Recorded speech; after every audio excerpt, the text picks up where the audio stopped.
Is each one to be judged in the end? 1. Indeed, yes. No one can escape God's final judgment. Who could flee forever from the truth? But the final judgment will not come until it is no longer associated with fear. One day each one will welcome it, and on that very day it will be given him.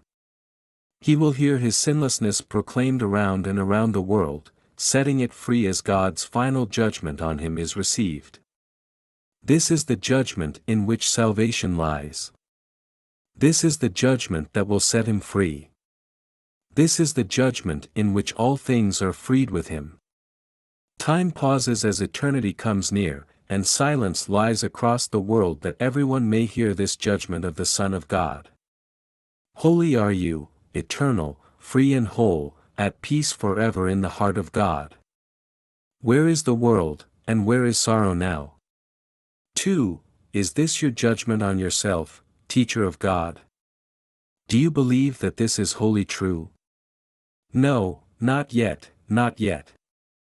But this is still your goal, why you are here. It is your function to prepare yourself to hear this judgment and to recognize that it is true.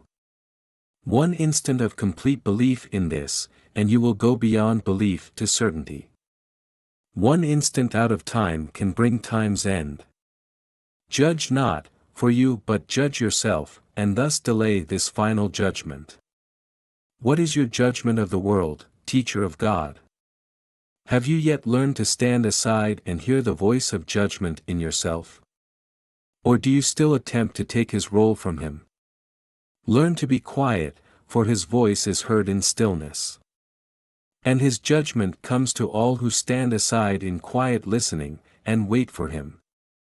3. You who are sometimes sad and sometimes angry, who sometimes feel your just due is not given you, and your best efforts meet with lack of appreciation and even contempt, give up these foolish thoughts.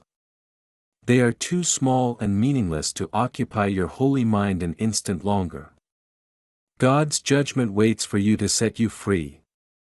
What can the world hold out to you, regardless of your judgments on its gifts, that you would rather have? You will be judged, and judged in fairness and in honesty. There is no deceit in God. His promises are sure. Only remember that. His promises have guaranteed his judgment, and his alone, will be accepted in the end. It is your function to make that end be soon. It is your function to hold it to your heart, and offer it to all the world to keep it safe.